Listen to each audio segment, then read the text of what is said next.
बुद्ध ने सिखाया कि हमारे विचार हमारी वास्तविकता को आकार देते हैं। यह धम्मपद श्लोक 2 है, शुद्ध मन की शक्ति पर। धम्मपद श्लोक 2। मत्तकुंडली वट्टु।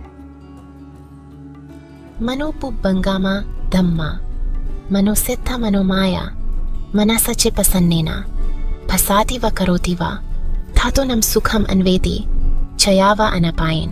सभी मानसिक घटनाओं का अग्रदूत मन ही होता है।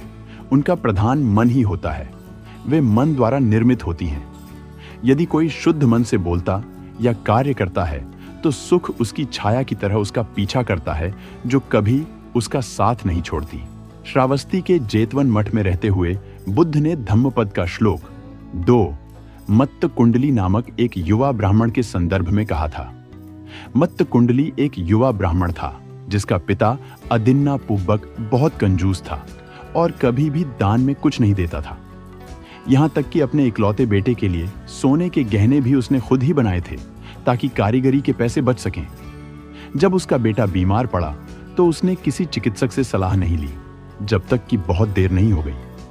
जब उसे एहसास हुआ कि उसका बेटा मर रहा है तो उसने युवक को बाहर बरामदे में ले जाकर रख दिया ताकि उसके घर आने वाले लोग उसकी संपत्ति न देख सकें। उस दिन सुबह सुबह करुणा के अपने गहन ध्यान से उठकर बुद्ध ने अपने ज्ञान के जाल में मथा कुंडली को बरामदे में लेटे हुए देखा।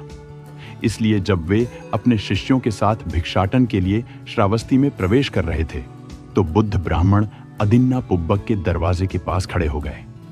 बुद्ध ने उस युवक का ध्यान आकर्षित करने के लिए प्रकाश की किरण भेजी, जो घर के अंदर की ओर मुंह करके खड़ा था।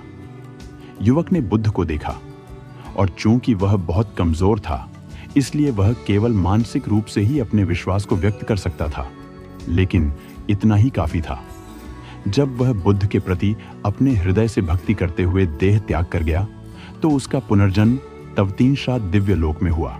अपने दिव्य निवास से युवा मत्तकुंडली ने अपने पिता को श्मशान में विलाप करते हुए देखा और अपने पुराने स्वरूप में बूढ़े व्यक्ति के सामने प्रकट हुआ।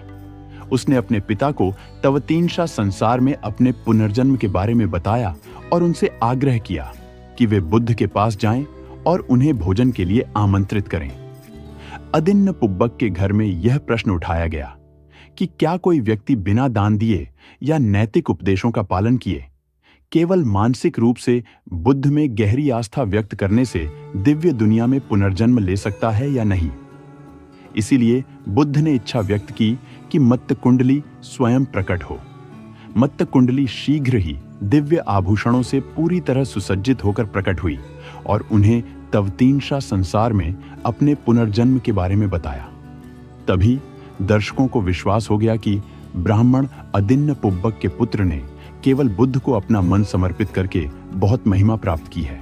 तब बुद्ध ने निम्नलिखित श्लोक में कहा, सभी मानसिक घटनाओं का अग्रदूत मन ही होता है। उनका मुखिया मन ही होता है। वे मन द्वारा निर्मित होती हैं। यदि कोई शुद्ध मन से बोलता या कार्य करता है तो खुशी उसकी छाया की तरह उसका पीछा करती है, जो कभी उसका साथ नहीं छोड़ती। प्रवचन के अंत में मत्तकुंडली और उनके पिता अदिन्ना पुब्बक ने सोतापत्ती मग्गा और सोतापत्ती फल प्राप्त किया। अदिन्ना पुब्बक ने भी अपनी लगभग सारी संपत्ति बुद्ध की शिक्षा के लिए दान कर दी। यह श्लोक हमें याद दिलाता है कि हमारे विचार ही हमारे अनुभवों का निर्माण करते हैं। दया और बुद्धि से भरा मन स्थायी खुशी की ओर ले जाता है। जिस तरह हम जहां भी जाते हैं एक छाया हमारा पीछा करती है, उसी तरह शुद्ध हृदय से आने वाली शांति भी हमारा पीछा करती है। हम शुद्ध विचार विकसित करें, दयालुता से बोलें और ज्ञान के मार्ग पर चलें। नमो बुद्धाय।